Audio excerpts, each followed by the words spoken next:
we're going to start adding some magazine pictures to our 1-point linear perspective room today to make it look a little bit more like surrealism.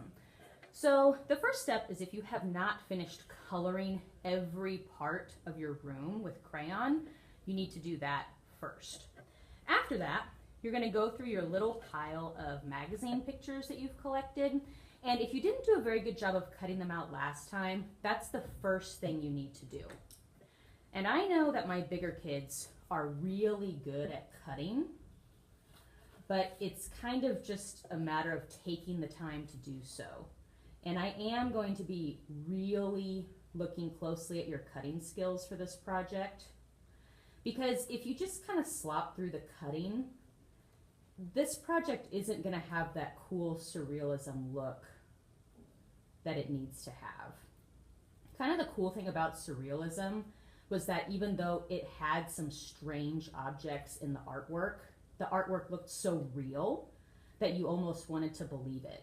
So we need to really cut out our images really, really carefully so that it looks so real that people almost think it's really a part of the picture. If you just kind of chop it out quickly, people aren't going to really get that surrealism illusion.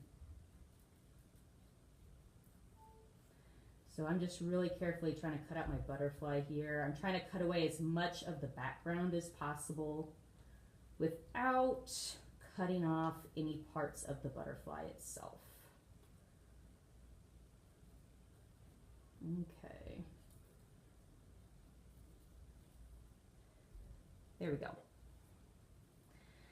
Now the next step, after you have a whole bunch of items cut out, is you need to really spend a lot of time playing around with the placement of your items. I don't just start randomly gluing stuff down. I really think hard about the choices that I'm making. I'm only going to pick my very, very favorite objects. And if I have an object that doesn't really fit, I'm just not going to use it. Okay, so I thought this dog, the way it only shows half the body, a good spot might be to put him kind of like he's coming out of a hallway right there. And you know, just kind of play around. I had to cut this picture into the correct size of my window so that it looks like when you look out the window, you see an animal safari outside.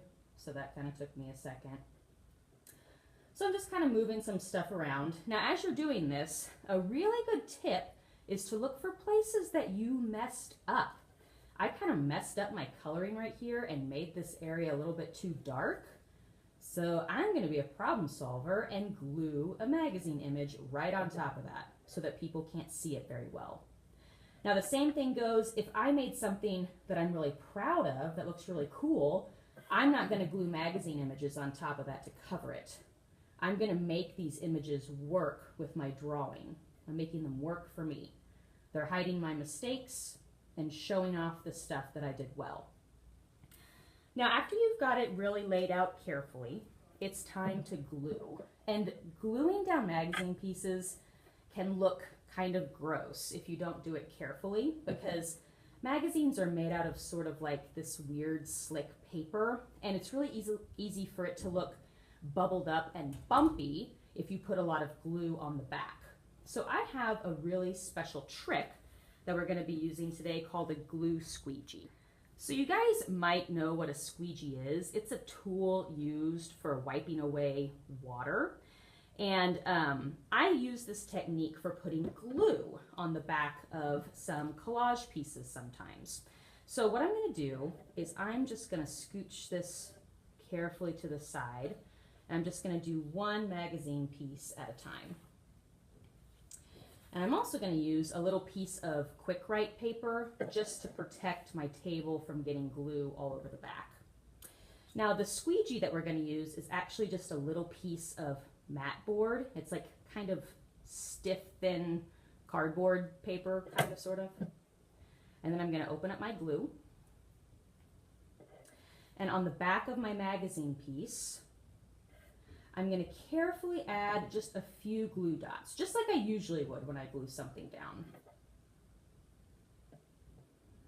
So I'm just kind of placing those small dots around the edge.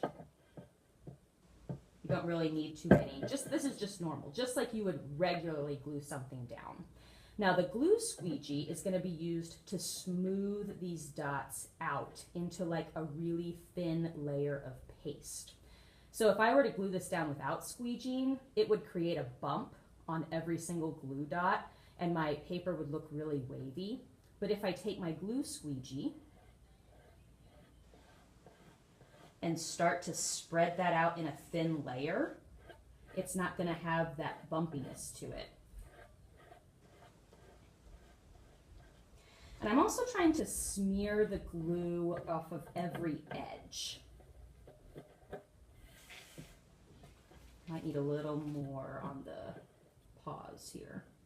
So this is a good way to make sure that your glue doesn't have bumps and that the glue gets to every single little corner of your magazine shape.